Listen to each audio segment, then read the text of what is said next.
coach, please. I guess quickly, Jewel said that they met Connor during the SEC tournament. What was that experience like? It was really good. He came to the hotel and was at the SEC tournament. He came last night for the selection show, so he was well behaved and it all went well. How nice is it to see like that excitement from the team and just the extended family that they can be? It's great. There was a long period where, I was pregnant for a long time and was gone for a few days, had a baby, and then you come back and they hadn't gotten to meet him. So it was really special for them to finally get to meet him. What was your initial gut reaction when you saw the tournament selection? Yeah, it was a fun atmosphere. It was a fun environment. We have a tough opponent, and we got to make sure that we continue to fix us, and hopefully we can represent Tennessee well. How would you describe how badly they needed the rest following that SEC tournament? Yeah, we really need the rest. We look better now. We look more crisp. We look kind of like we did end of December, which is what we needed. How do you balance preparing for South Florida while also looking at the other teams you might face if you win? You can't face them if you don't win the first one. Just early scout, what have you seen out of South Florida? Yeah, they're very offensive heavy. They run a lot of sets. Our half-court defense has to get a lot better. We did not look great today in practice with our half-court defense, so just making sure that we sit down and we guard, we talk, we play as a team. What does your team need to do, one that plays fast-paced, to make sure that you guys can still play that offense against a team that does play a little bit slower? Yeah, I think we need to get stops. I think everything about us right now starts on the defensive end and getting steals or getting stops and then being able to push in transition. And so we're going to have to be all on the same page, all play together, be able to play through mistakes. Samaire says that the practices the last few times have been better than maybe what they were during the SEC tournament. What's a good indicator to you that they have been more productive? Yeah, they have. We're able to go longer and harder, and they're having fun, and they're being competitive, which we kind of had hit a wall there where we were just kind of running through the mud. And so they look a little more fresh, a little crisper. Did you notice that change right after the SEC tournament, or was that something that it took a couple days. We needed to rest. So you rest first, and then you try to get them back into it. And so we did that. We had 2 days off. We had 2 skill days, kind of lighter days, and then we've kind of ramped it up, and we're about to the point where we're about to taper it back down. Samaire says that it gets so competitive in practice sometimes that they forget that they are actually teammates. It feels like they're competing against another team. How refreshing is it to see that level of energy? Oh, it's great. It's great. It's beautiful anytime. I mean, today we had probably 2 minutes where they're just squabbling with each other, not in a negative way, but they're just arguing over fouls or whose ball it is, and they're just really getting back to their roots of being a competitive program.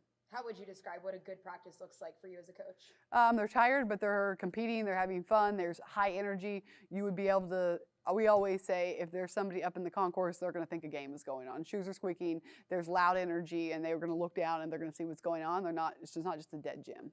You've gone all the way up the D2 level. What do you think the key to success is to have these deep tournament runs? I think you need to have a team that is 100% locked in, and that every single player on the roster wants to win more than they care about getting through a practice or their feet hurting or how many points they score or anything else. You have to be selfless, and everyone has to just put everything they have into the last few weeks. What do you remember about that team at Glenville that won the championship? I mean, the thing that separated them, everyone would come up to me and say, how do you win a national championship? How do you win a national championship? And I think we had 12 or 13, maybe 14 seniors on that team.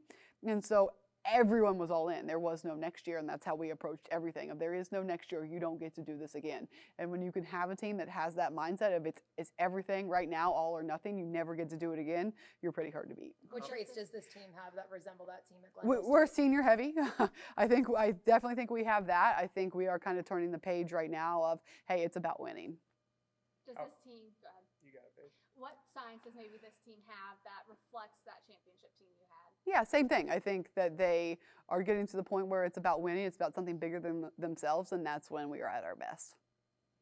How receptive is this group when you tell them stories about that national championship? I don't tell them a whole lot of stories about that national championship team. I don't really know that they care. I think that it's about them. It's about where we are. I think we have enough history in this program right here. And when we tell stories of what we have learned and what we know about former Lady Vols and what they did to win their national championships. What's the story of this team? It's to be determined. Hopefully it gets a lot better. And I hope that it's a team that is resilient, a team that had some adversity and then they took some time and they fixed it and they figured it out. And I think there's still more left to our story. And as far as those seniors and leaders stepping up, who have you seen really step up in this past week and a half? Yeah, I think everyone steps up in their separate ways. That I think the person who has stepped up the most has been Tess Darby. And she has been a completely different player since our SEC tournament. How so? she's vocal, she's playing harder, she's having fun, she's talking a little trash in practice, which is not really in her character.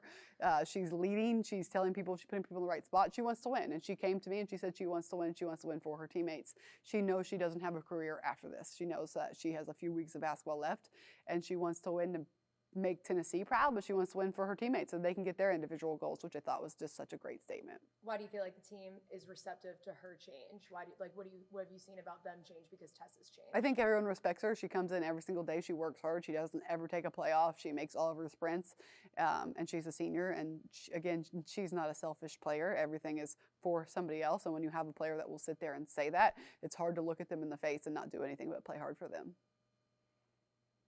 Thank you, guys.